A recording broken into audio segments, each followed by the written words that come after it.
Electoral bond को लेकर एक बहुत बड़ा खुलासा हो गया। जिस दिन सुप्रीम कोर्ट ने चुनावी चंदे को असंवैधानिक करार दिया, उससे 3 दिन पहले इस सरकार ने कर दिया था बड़ा खेल। सुप्रीम कोर्ट की ओर से इलेक्टोरल बॉन्ड को असंवैधानिक करार देने से 3 दिन पहले ही वित्त मंत्रालय ने 10,000 बॉन्ड की छपाई की मंजूरी दी थी। मंत्रालय की ओर से security printing and meeting corporation of India को 1 करोड़ रुपए के मूल्य के 10,000 चुनावी बॉन्ड की छपाई के लिए अंतिम मंजूरी दे दी गई थी। इंडियन एक्सप्रेस की एक रिपोर्ट में दावा किया गया है कि वित्त मंत्रालय ने सुप्रीम कोर्ट के आदेश के 2 सप्ताह बाद 28 फरवरी को भारतीय स्टेट बैंक को इलेक्टोरल बॉन्ड की छपाई पर तुरंत रोक लगाने का निर्देश दिया था।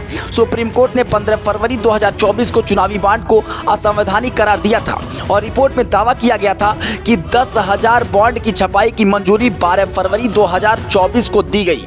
इंडियन एक्सप्रेस की रिपोर्ट में दावा किया गया है कि 27 फरवरी को वित्त मंत्रालय की ओर से एसबीआई और दूसरे लोगों को ईमेल भेजा गया था, जिसमें चुनावी बॉन्ड की छपाई पर रोक लगाने का अनुरोध किया गया था।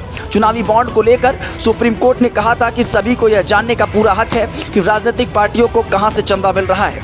इसके साथ ही कोर्ट ने एसबीआई को चुनावी बॉन्ड का डाटा सार्वजनिक करने और चुनाव आयोग को निर्देश देने का निर्देश दिया था।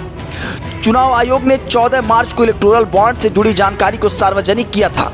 चुनाव आयोग ने सारा डेटा 2 सेट में अपलोड किए थे और पहली लिस्ट में कंपनियों की ओर से खरीदे गए बॉन्ड की जानकारी थी और दूसरे लिस्ट में राजनीतिक पार्टियों की ओर से बॉन्ड बुनाने वाली जमा राशि का जिक्र था। और इसके बाद सुप्रीम कोर्ट नोटिस जारी कर एसबीआई से पूछा कि उसने चुनावी बॉन्ड नंबर का खुलासा नहीं किया है। कोर्ट ने कहा था कि एसबीआई को यूनिक नंबर का खुलासा करना चाहिए क्योंकि वो ऐसा करने के लिए बाध्य हैं। Bureau report, Hindi network.